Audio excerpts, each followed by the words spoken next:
So on my Instagram, you'll get a reality TV angle, and then you may get a polished angle where I'm giving advice, and then you may get a home market update, which would be more like a news, and then you may get something funny like a skit, which may be more like a comedy. So like there's different even shows on different channels, and I think that you have to have some sort of like mixture of your content, otherwise people are going to start to blur over it.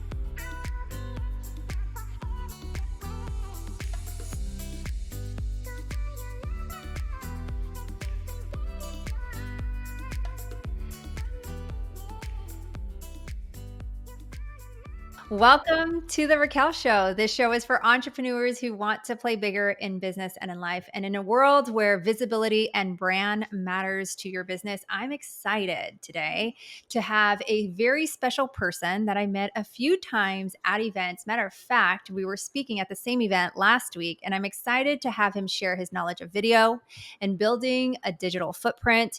He runs a team in San Diego and is a contributor for the real estate media called BAM. And today we're going to talk all things video, all things social marketing. So welcome to the show, Jason Cassity. Heck yes. Thanks for having me so much. I'm really looking forward to it. I am so excited to have you, and I want to get right into it. Your videos, if you guys follow him, and if not, you guys will follow him probably after this interview, is your videos are fire. You've embraced the mantra of I'm a media company that happens to sell real estate. Totally. Like, how has this perspective influenced your approach to real estate and your business? You know what's so funny is that you say that line. So I don't know if that's a line that you always say or if you just said that right now specifically, because that came out of this book, which was Gary Vee's like first book called Crush It. And this is like a dated book. Like if you go back and you read it, it talks about Tumblr and like all these things that aren't even around anymore. But one of the lines that he said in here, I read this when I first started in real estate, like 2012 or so, 2013, was not to consider yourself a lawyer or a doctor or a real estate agent, but think of yourself as a media company who does real estate. Right. And so in the back of my mind, I'm like, and obviously you have to have the skill set of real estate agent and all that type of stuff, or entrepreneur, whatever it is you do. But if you have that media company first mentality where like, I'm here to produce content for my following, and that can be anything. It doesn't have to be funny sketches or anything like that. You could just put out educational stuff.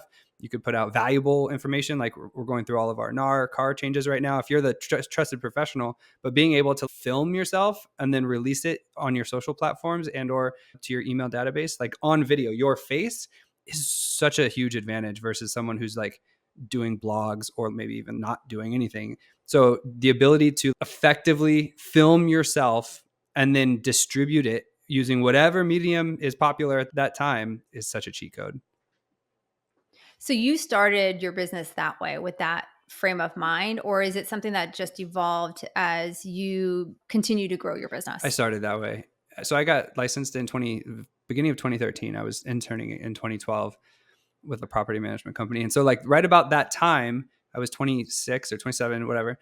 26. The Instagram was getting big too. And I recognized really quickly that all of my friends and like myself, I was creating content for people who were my age, because that's your avatar of who you're doing business with. I'm like, oh, it's probably me. I was single, like dating at the time. And then I had a girlfriend, fiance, and then all of our friends were doing the same thing. And so I recognized that I was consuming a lot of social media, and I hated cold calling and getting door knocked and all that type of stuff. So I'm like, I should probably market that way. And it was like right around the time that Instagram was getting big. And so I was just natively on the platform. So I just learned it through trial and error or whatever, and watched other people who I looked up to doing the same thing. Like throughout the years, you see people do cool listing videos and you're like, oh, I'm going to take a little note there. I'm going to try that one day. Or someone does a really cool thing, maybe in a different profession. You're like, hey, how can I morph that over and make it into real estate? And so it was always a cornerstone or kind of a foundational piece of my marketing. And I do other stuff. We do, Zillow Spend and Geographic Farm and some other stuff that like a normal real estate agent does. But I feel like the foundation of what I've built at this point is on the back of video marketing and distribution on social media for sure. Yeah, so I want to elaborate on that because you don't have the boring just listed, just sold, right? Your videos are super creative, and it sounds like you had that where you started, you learned the platform. Where do you actually get your ideas? Because I know that some of the people that are listening, most of them are real estate agents, investors, or they're watching this on YouTube. They get stuck when it comes to creating content. Where do you get your ideas? Do you have a system for it? What does that look like? I do have a little bit of a system. I get the ideas from consumption, right? So like I see other people do something or I see something that works, right? I follow a lot of other real estate agents and I see what's working well, the Ken Pozeks of the world and the people who like do video really well, Dan Parker and Jeremy Knight and just all these other people that are just obviously they're really, really good at what they do. Taylor DeCarlo, right? These people do something really well. And so it could just be property tours or it could be the one-on-one kind of informational. It's like, hey, I'm going to explain what contingencies are today or whatever. And you just kind of take a little bit from a lot of different people and then put it to use. And then you just do it a lot over and over again. The one thing I do that's like systematized or whatever, two things. One is I'll use the notes app in my phone. And so as I see stuff, I just put notes in my phone. Just super easy, right? Just you can use notes. I use Google Keep, but you can literally just use the notes app.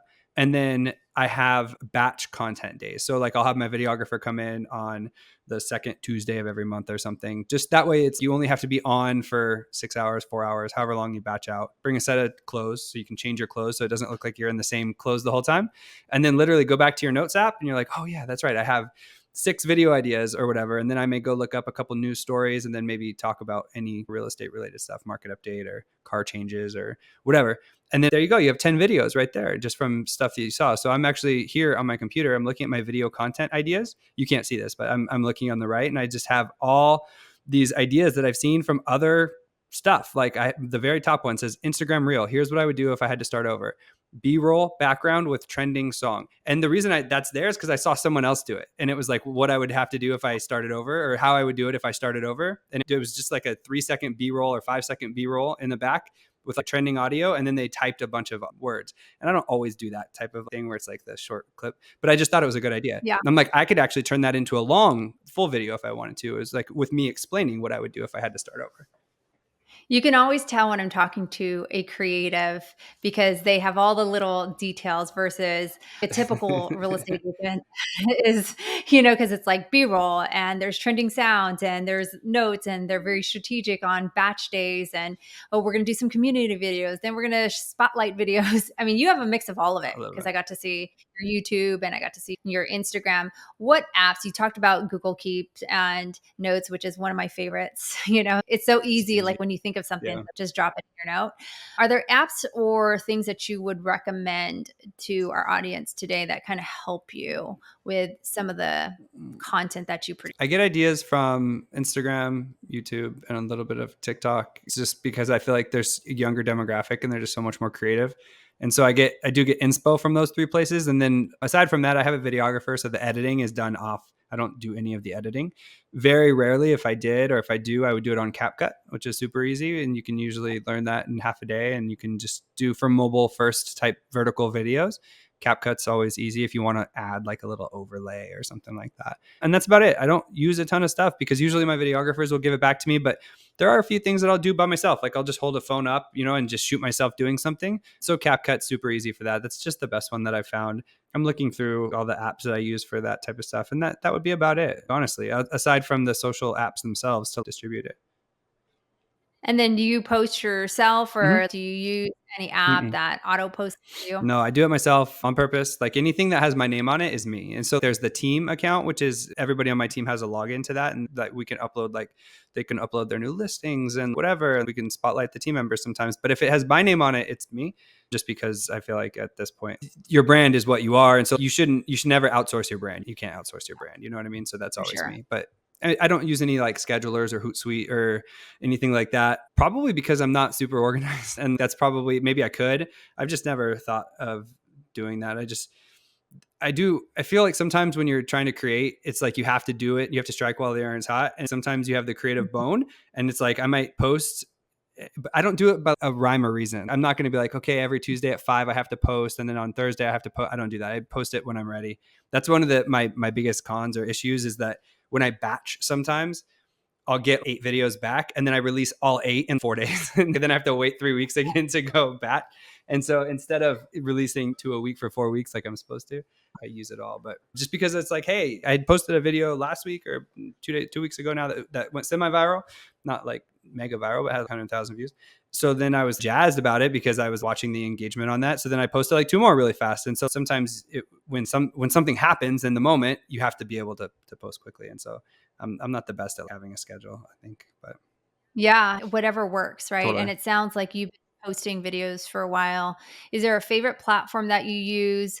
And my next question for you is, because you have been posting videos for a while, and at the end of the day, we can post and create content, but if we don't get any leads for our business, like sometimes we actually have to reevaluate that strategy. Are there videos that perform for you that actually generate leads more than others? Yeah. I'm going to preface this with my account. Like if you go follow me right now, if you're listening to this and you just go follow, my account will probably have a little bit more like agent facing content than maybe some other accounts. And I don't recommend that. If you're listening to this now, thinking about starting, I would never put a piece of agent facing content. I would stick to hyper local stuff. What's the new Trader Joe's that's going in on the corner of First and Main, right? Just like be the digital mayor of your city. I think that is a Right. way more valuable way to build business. And then if you do that well, you'll have leads that come from that. People that reach out, like I've mentioned Ken Posick before, Alyssa Kernut, who's a friend of mine up in Spokane. She crushes her hyper local content. And she's talking about the new Topgolf that's coming to Spokane and all that type of stuff. And she gets hundreds of messages and comments on all these posts from local people, which is what you want as like a entrepreneur, as a business person. Right. My friend Eric, who runs the Broke Agent account, I've gotten to know him a little bit, right? We met in 2016, but obviously we've done stuff together. And so the problem is when you're doing content with him, and he's my friend, I'm not saying it in a bad way, is that a lot of times I got a lot of agents that followed me because that he has a whole following of 500,000 agents or whatever. And so now a good chunk of my following is agents. And so sometimes I have to put out agent content. Otherwise it doesn't do very well on the engagement and like all this stuff. And so over the course of probably the last 6 to 8 years, I've probably over indexed on agent facing content, which I don't Yeah. recommend, but also that's helped out, to be honest. I got a lot of referrals over the last 6 to 8 years that I probably wouldn't have gotten if I had just done hyperlocal. But what I'm saying is I would stick to hyperlocal content about what's going on in your neighborhood. That's the best way. If you have one piece of content that performs really well, put some money behind it and spread that post. And because obviously it's performing well, so like more people will like that too. And then have some sort of maybe system or lead capture where it's DM me the word or in order to capture emails and then remarket those emails to your normal real estate business. But So good. So good. And such great advice. Where do you think, as you you interact with a lot of agents when it comes to video and when it comes to like the digital footprints, where do you feel agents are making mistakes in today's market? I mean, I don't fault agents for it. They're just doing what they think they're supposed to do or they were told. But I think a lot of agents will just rely on the brokerage provided templates for just solds or just listeds or whatever, especially the frames with just sold and then your headshot in the corner. And it's like the thing, we're making it too much about us and it's not about us. It's about the client or the house, but depending, if it's a buy side, sell side or whatever. And so I think agents could do a lot better job of storytelling the situation.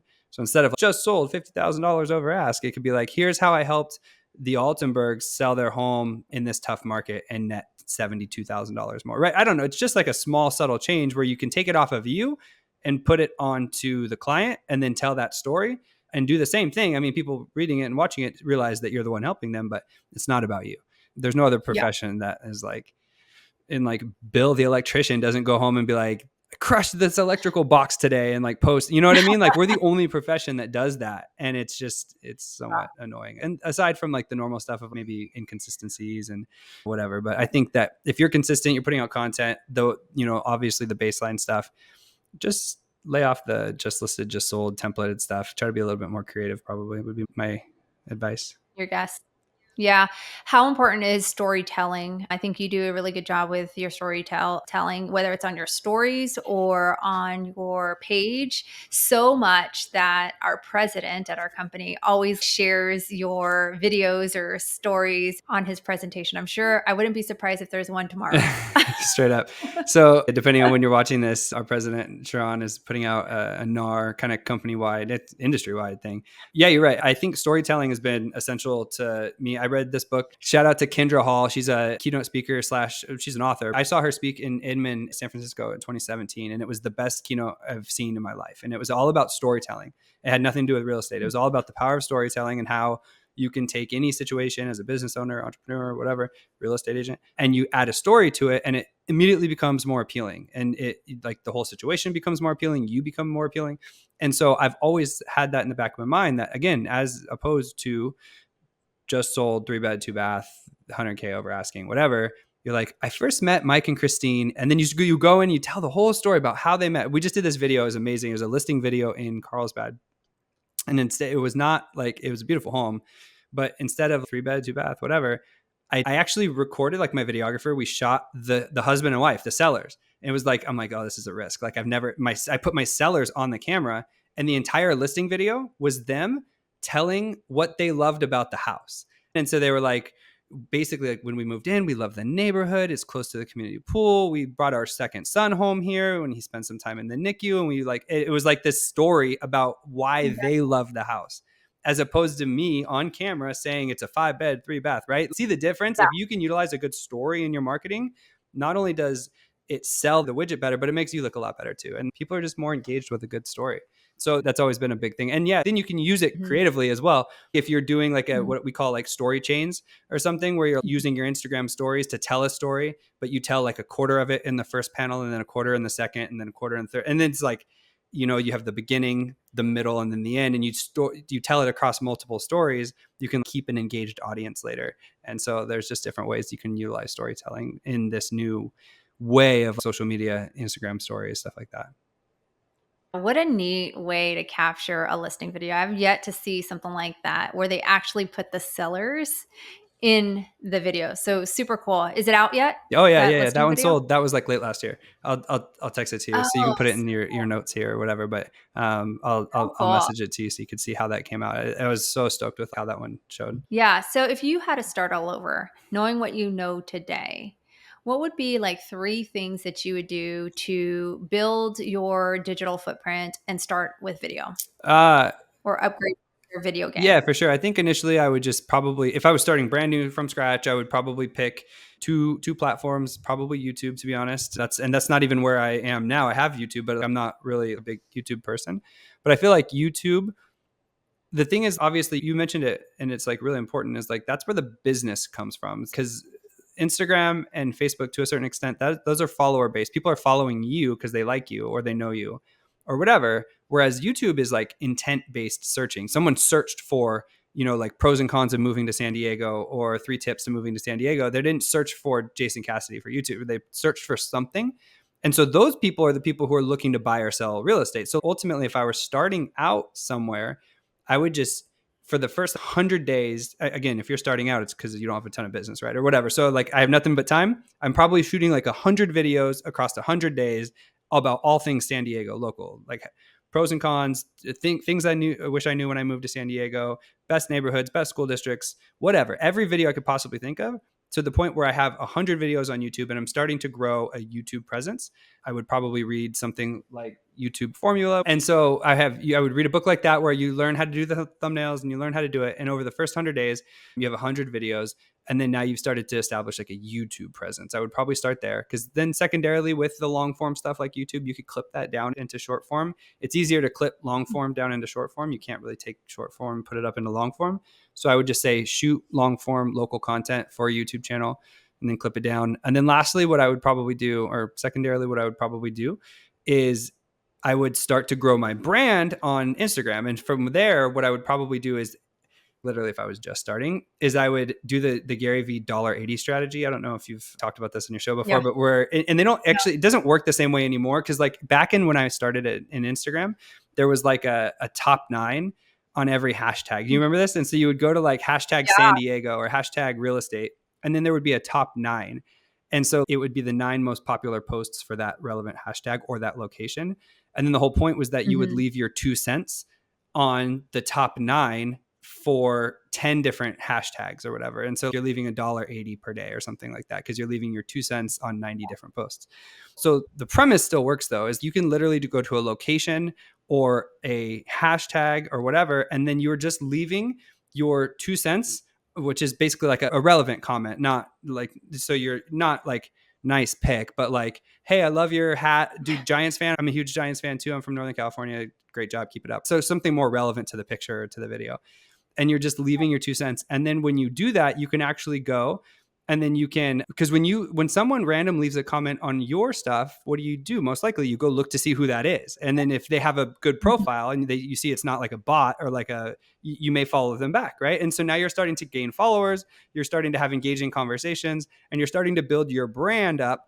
In my opinion, I would probably do that locally. Go to a bunch of local businesses, leave your 2 cents on all their pictures, start to follow local hashtags, hashtag San Diego or whatever, local location San Diego, and just start literally following and commenting on a bunch of people in your local area to the point that after 100 days, you've left thousands of comments. You have now 100 videos on YouTube of local information. Now you're starting to really build yourself like a foundational brand in your local area, as opposed to just randomly putting out videos. I would almost say the videos go on YouTube. The Instagram part is like more about the content, like the communication, less about the video content and more about the communication. Yeah, that's a great way to put it. Is YouTube is definitely searchable content, especially for a consumer like a buyer, seller, investor. The first thing that I, as a consumer, go to out of state because I invest out of state is I'll go on YouTube. Same. And I'll go, what's the best thing about, let's say, Evansville? Is it And all Indiana? these, so, yeah, Got it. Indiana. Fun. So it's Okay. like You told me about this. I know nothing That's about right. it. Yeah, but I've gone on YouTube to figure out what real estate looks like out there and where the best place to actually invest in real estate out there. YouTube. And then you see a couple Yep. agents is YouTube. That's it. Like I don't go, and then I'll go to Zillow, right? Yep. And then you do your research on the numbers over there. But you're so right in the fact that like research is for YouTube and community is probably more Instagram Correct. and communication. Yep, exactly. Because right? if it's an intent based on YouTube, nobody cares about you on YouTube. And this is the weirdest part because you're just giving them the information based on what they search for. Whereas on Instagram and or Facebook, you've established community and that people care about you almost as much or more than the content that you're putting out. That's why. Yeah. So looking forward to what's next, where do you think video, branding, social media will go to like a year from now? Or like, how do you think it's going to evolve in your business? I think this is a weird one. I don't know that it's going to change a whole heck of a lot in the sense of I feel like the people who've been doing video really well for the last 5 years will continue to be the people who do very well. You know what I mean? I don't know. There's probably just more people consuming video. And so obviously the people who are already good at it are probably going to continue to be really good at it. The one thing I think is changing a little bit right now, and this is maybe more like a 1 year, 2 year trend, because we all follow trends, right? And 2 years ago, the trend became that Hermosi style, like single cam where you're talking to the camera, giving some sort of foundational advice or value for 60 seconds or less. And then you have the captions over your face while you're talking. And the more edgy or engaging you can get, the better, because then you get comments and stuff like that. And that's just what we've all done. Whereas here's why I think the market's going to crash in the next 60 days or whatever. And you have a hook and then you have your 60 seconds and then you talk. I think what's doing better now, and I can foresee like with AI and all these things doing away with the single cam, I think that people want to see like raw a little bit more. And so like, for example, and this, nobody, if you're watching this, you may not see this, but I just posted something a couple weeks ago where it's just me talking into my phone, right? I'm showing you this one because probably the one that you're holding the phone to. Yeah, like exactly. And so the funny part is if you go to my Instagram, you can see this. It's literally just me like talking into a phone as if I'm talking on a coaching call with one of my team members. And I'm just like saying, hey, no, don't say this, say this. And then I have a second phone. What was actually recording was like just off to the side a little bit. Like if I was talking into the camera saying, hey, say this, say this, say this, that wouldn't have performed as well. But because it was almost more like off to the side and you were listening in on a phone call that I was having, it gave a more raw feel. I'm not supposed to be listening to this. I'm more like a fly on the wall, a voyeur. I'm listening into something that I'm seeing. And I think that type of content, it's like, because everything's so polished now and all of these pre-recorded kind of single cam with the Hermosi style look is what everybody's been doing. It all looks the same. So now I think people crave authenticity and the realness and the, like, I keep saying the voyeur, but like the look in on something you're not necessarily supposed to be listening in on, like the raw look is going to do much, much better than it would. So funny enough, I actually just posted another video a couple of days later where I was out in a parking lot, and I saw one of those off-market fixer signs, like people put those off-market, it's like call 619, blah, blah, blah. It's off-market. And I just literally cold called it. And my videographer happened to be there. He was with me in the car. And so he video recorded me on the phone talking to this random number that I called. And this video did really well too. And I think people are just like, what could happen next? Or I'm not supposed to be listening to this, or I'm listening into something, as opposed to like the polished Yeah. talking to the camera. And I feel like people listening to this whenever it releases have probably heard for the last 2 years that you're supposed to batch content and sit down and talk. And I literally just said it 20 minutes ago in this thing about how I do it. But I think like a year from now, the really successful ones will be like these like more organic, raw situations, to be honest. Yeah. It's kind of like what you said earlier, is like being a media company and figuring out, like, I think why those videos, because I saw both of them perform so well, is like you weren't supposed to be listening to the Correct. phone call. Exactly. You weren't supposed, and I think that's why when you sit in a car and you talk in a car, whether you're having a conversation in an Uber ride or you're stopped or you're driving, like they do really well, because it's like they have something important to say and they're doing it while they're driving. Exactly. You're exactly right. Yeah. When you think about a media company too, and it's almost like those contents are almost like the reality TVs. Like you like it because you're seeing it's not polished. It's not on a movie set. It's a reality TV. They're in their house on the couch having a conversation, and you get to listen in, as opposed. That's why reality TV does so well. What's that? Yeah, it's like the bloopers. It's the bloopers at the end of the movie, when Yeah. after the movie, like everyone sits there and watches them because they're like, "Oh, I remember that scene," and that's pretty funny. Totally. That And going back to, if you think you're a media company, and everybody always says like, well, what does a media company mean? Right. Well, so example would be like my Instagram is a channel, and my TikTok is a channel, and my YouTube is a channel on the old school TV, like how we think about it. Just like there's ESPN and HGTV and Bravo or whatever. And each channel has their own kind of identity, right? Like HGTV is pretty much home and garden and stuff like that. But even within HGTV, there's different shows.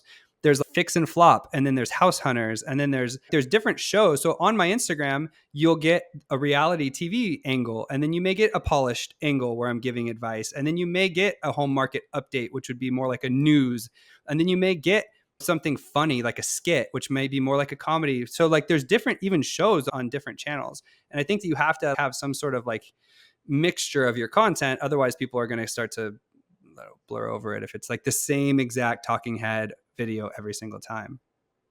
Yes. So are you saying that the pillar days are over of Monday motivation, Tuesday tactics for real estate, and then there's a quote, or it's so curated on your feed that it's quote, picture, quote, you know what I'm talking about? Where it looks Yeah, I'm good. definitely not the curated feed type of guy with the aesthetic of Ask My Wife. Is that all going away? Because I'm seeing more and more people transition to like more authentic, more like off the cuff, where it's not like, if you look at their feed, it's not super organized anymore from 2 years ago. Correct. Yeah. I never got into that because I was always like, I'm just not. Ask my wife. I just put the content out. I care more about the content than the aesthetic.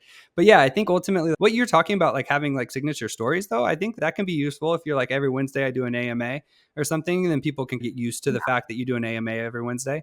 That's fine, I think, especially if it's engaging content. I talked about this on one of our BAM podcasts actually last week, and how like Weekend Up, Saturday Night Live is the same. There's different skits every Saturday, but every Saturday after the first music act is Weekend Update. And you know that no matter what skits you're getting, you have the first concert act in the middle, then you have Weekend Update right out of the first break. And it's Colin Jost and now and Michael Che, and they do the jokes. And it's like, you know that every Saturday at 11, whatever time that is, you're going to get Weekend Update. Even if the skits are different and the host is different, you always get that same thing. So having a Wednesday Ask Me Anything that you do where you're answering questions from your followers, I think that can be really done usefully and tactfully if you have something that's insightful. Now, if it's like Friday interest rate updates, that's not as super engaging. Plus, I can get that myself from Mortgage News Daily or what, you know what I mean? I don't need you to provide me the interest rates. I can get that. But what you can provide me is like your insight on something. And so if you can answer questions that your followers have or break down the news, I don't know, if you did something like Fridays with Raquel and you actually broke down the 7 biggest news stories from the week or the 3 biggest news stories from the week, but not just shared them, broke down what that meant, that could be more insightful. I could see how you can utilize that. So it's not necessarily that I'm anti Tuesdays with Terry or whatever it is that you're listening to and thinking this, but it's more so about like how you utilize it. You dropped a ton of insights, knowledge, that you got to share with the audience today. What's next for Jason? What are you most excited that you're working on right now? I don't know that there is a next. I've said this. You know what's so funny is that when my team left our last brokerage and came to Real, it was 2 years ago now. I don't know anything about if this is like your target dynamic audience. So when we left our old brokerage and came to our new brokerage, my team, I was talking to them about why we made the switch, the economics and this and this. And then I was like, but I'm 36 years old. I'm not going anywhere anytime soon. So like this extra money that I'm saving, I'm not doing this for retirement. I'm going to put it right back into my business. And so like when you say that too, and it's like, what's next? I don't know like that anything's changing. I think I'm 38 years old now. I don't foresee anything changing over the next 10 or 12 years, 15 years. You know what I mean? Like probably I'll continue to grow my team and I'll continue to sell real estate here in San Diego. If anything, I may layer on some sort of development. I've always liked that, like flipping houses and like building houses and stuff like that. And so with what we do here at our brokerage, there's like an agent attraction piece. And it's like, and now I'm getting to grow a network nationwide, which is really fun. But because I'm never going to transition out of real estate. So like, even if I'm not holding every open house on Saturday, because you have a team and you structure that and stuff like that, I'll probably always be around the ecosystem. I'll always be, at least in the foreseeable future, I'm always going to be here as a team leader, making sure that I understand how to sit at a coffee table and explain the NAR changes, right? Like I'm in the trenches and I continue to be in the trenches. If anything, I think more than I'll probably layer in some development here soon, but it's not like I have any type of short-term, I want to get out of the business and I want to do speaking. I don't want any of that. I want to continue slinging houses and You're going to have your own TV show. Who knows? growing my team. I have no interests outside of personal interest, but I have no interest in outside of growing my team and selling houses and being the best that we can possibly be. And then obviously maybe some development along the way, but Love it. Where can people connect with you? social media. That'd be really weird if I was like, well, I'm not on social. Social Yeah. media is probably the easiest. Jason Cassity, that's Cassit as in Tom Y. You can find me on Instagram, YouTube, Facebook, but anywhere, just shoot me a message. Obviously, I'm sure you'll probably have some sort of bio in the show notes. Feel free to look me up. Yep. And And we'll also put his handles in our show notes so that you guys can all follow and connect with him in case you missed anything. And as we wrap up, there's always one question that I ask every guest on the show is, what does Jason do to play bigger in business or in life? I try to, this is going to be the cheesiest thing, I think, but I try over the last couple of years, especially, to have a pretty powerful morning routine. And it was not always like that, especially in my 20s and stuff when I was like flying by the seat of my pants. But as I've gotten into my 30s and now I'm a team leader and I have kids and you're just a little bit more structured, you have to make sure you're starting off the day positively, both with intention. And for me, I try to go to the gym. I go to 6 o'clock. And so by 7, the gym's done. I've had some coffee and you can start your day on the right foot. I think it's just wildly important. And I'm not saying like you can't be a night person, you have to be a morning person. I'm not saying you have to go ice bath and like ground and like all that type of stuff. I think that a lot of that stuff is just super overblown. I think, but having some sort of motivational, some sort of powerful morning routine, whether that's just getting up 15 minutes early and like having coffee to yourself and getting yourself in the right mindset, it's so important. And it was something in my 20s that I probably neglected, probably because I was just being like a normal 20-year-old and like probably hungover or something. I don't know. But as I start to get a little bit more responsible in my 30s, I have kids and I have a team. That's been the biggest thing that I can do to really focus and make sure I'm playing bigger, as you would say. Yeah, love it. So a powerful morning routine sets Jason up for playing bigger with his team, in business, with his family, and in life. So I want to say thank you so much for coming on our show. I super appreciate you, getting to know you, and I will always continue to support you in all the things that you do, especially in playing bigger. Yes. Thanks for having me.